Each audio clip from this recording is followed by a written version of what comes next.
When it comes to saving money, Americans receive an F minus. Yes, the cost of living is expensive in this country, but here to share how you can comfortably add to your coffers on this Money Monday is Howard Dvorkin, an accountant and chairman of Debt.com. Thank you so much for joining us again.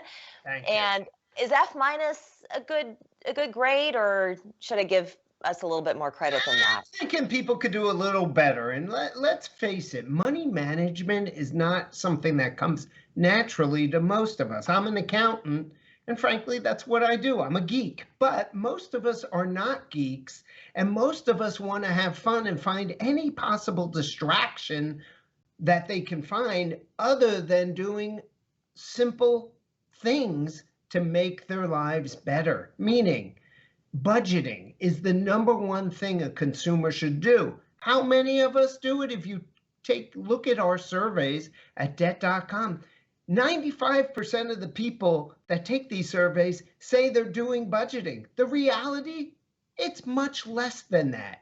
Unfortunately, there's 1,001 things people can do that are more fun than budgeting. And coming to the realization that, hey, I'm broke, is not something that's pleasant, nor is it fun, but it's a reality, and people need to go and budget and do it religiously and kind of figure out on a monthly basis what to do.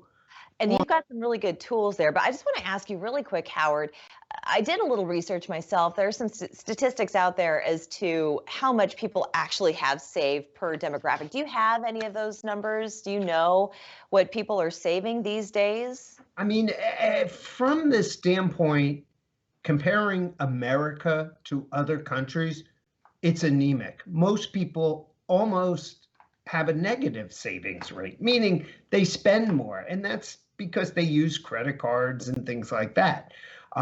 We are doing better as of late, and a lot of people are taking the opportunity during this pandemic because they're not going out, they're not going to the movies, they're not going to restaurants, they're not spending money that they normally spend, but they're taking that opportunity to pay down their debt, which is great. Now, let's face it, with low interest rates that the federal government's giving out, it doesn't incentivize people to save money because you're getting no return. That being said, people need to save, and they need to save a lot.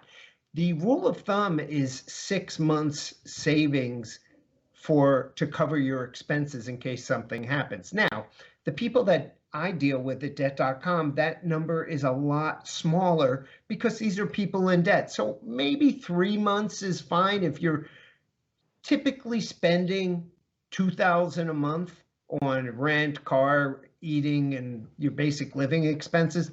Maybe 3 months is fine, and try to take that extra money and put it towards your outstanding debt. Absolutely. Now, you say keeping a budget is the number one way that people can start saving money. You took a survey, 98% of people say that budgeting is very important. So you have pretty much an entire consensus of people who say, yes, we need to budget, but not that many people actually do. So it's like, the broccoli is good for you, but whether you eat it on a daily basis is another thing. So how do you go about establishing a budget? Well, it's very simple. You got to sit down at the kitchen table and figure out where you are, how much money is coming in. There are tools, especially on Debt.com, that somebody can utilize in order to prepare a budget, but you got to save your receipts. That means not only look at what you're spending on credit cards, review your debit card statements, review your bank statements, but also categorize your expenses. There's lots of tools out there available on the web, on the internet, that allow consumers the ability to compile all this information. And it's somewhat of a tedious effort. There are websites such as mint.com and some others that are very good and does this for you automatically. So I suggest that people spend at least an hour a month doing this, and do it as a family event Rather than you sitting in the dark in your office or whatever the case may be, around the kitchen table and have the family unit, whether it's a single parent or a household, bring the kids into it early on so they can actually learn and learn not what to do rather That's true. than, you know, That is very true. Well, I think this is a good place to take a break. We do need to go to a commercial, but I think at the end of the month, people would be in shock with what they actually spend. So I want to talk also about using cash as opposed to using your debit card. We're going to do that after the break. Don't go anywhere.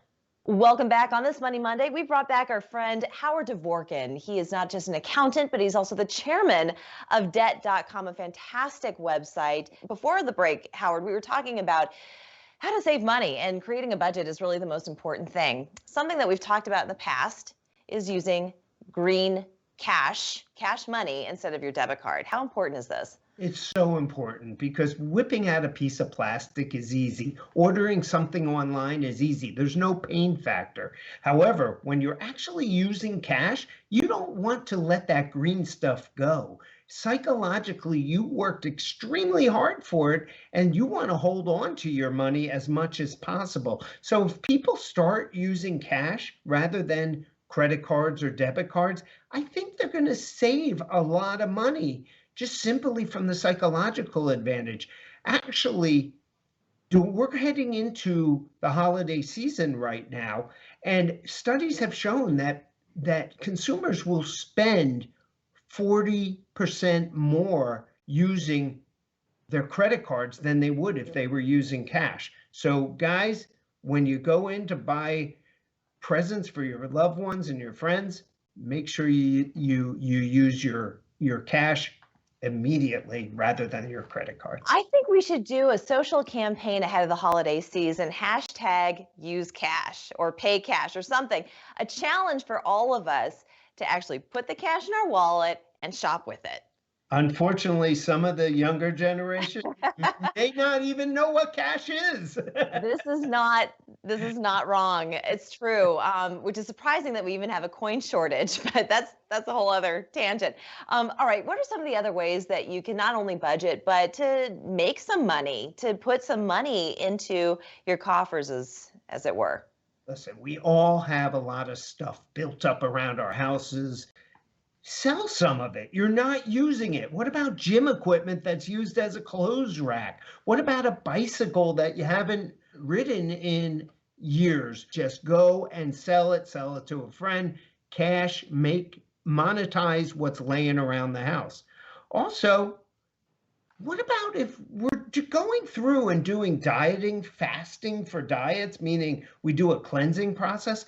What happens if we just stop spending on credit cards for a week?